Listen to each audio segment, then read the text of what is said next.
Referee sa Manila Clasico mga idol, suspended na nga ba dahil sa crucial non-call kay Scottie Thompson sa endgame? Bago yan mga idol, kung ngayon ka pa lang sa ating channel ay mag-subscribe ka na at i-click na rin ang notification bell for more basketball updates. Isang hindi kapani-paniwalang laban nga ang nangyari sa Manila Clasico mga idol, kung saan tinambakan ng Barangay Ginebra ang Magnolia Hotshot sa first half. Halos hindi nga nila mapigilan ang opensa ng Barangay Ginebra hanggang umabot sa 26 points ang kanilang pinakamalaking lamang mga idol. Akala nga ng lahat ay secure na ang panalo ng Barangay Ginebra, pero masyado nga silang nag-relax sa second half at ginulat sila ng Magnolia Hotshots matapos nitong burahin ang 26 points lead ng Barangay Ginebra. Bibihira nga lang makambak ang Barangay Ginebra kapag lumamang ng ganun kalaki, dahil mas kilala nga sila na sila yung gumagawa ng comeback sa kanilang Never Say Die spirit.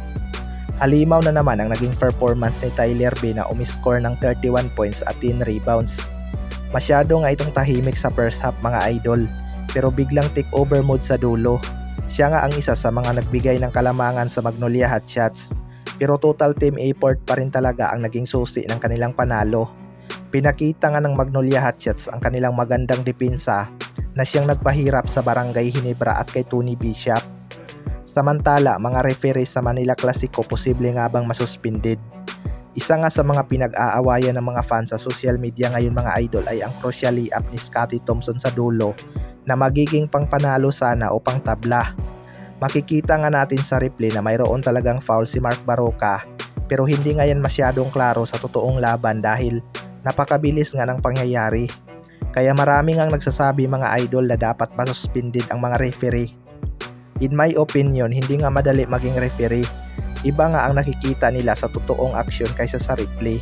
Kahit mga referee sa NBA mga idol ay nagkakamali pa rin. Ang pagkakamali lang talaga ng Barangay Ginebra dito ay hindi nila inalagaan ang kanilang malaking lamang at hindi man lang hininto ni Coach Timcon ang momentum ng Magnolia Hot. Masyado ngang naging kumpiyansa si Coach Timcon na makarecover agad ang Barangay Ginebra sa paghabol ng Magnolia Hotshots. Iba nga kapag wala si Justin Brownlee mga idol. Nagkakakumpiyansa nga ang kanilang mga kalaban. May mga nagsasabi pa nga na kung si Justin Brownlee lang sana ang kanilang naging import, malabo pa sa sabaw ng pusit na mahabol ang ganun kalaking lamang. Kita naman natin kung gaano kasipag ang Magnolia Hotshots noong dulo mga idol. Desidido talaga silang makahabol at parang sila pa ang may attitude na Never Say Die spirit. Kaya tanggapin na lang natin mga idol na talo talaga ang Barangay Ginebra.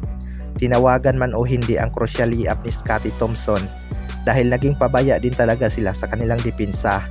Kayo mga idol, anong masasabi nyo tungkol dito?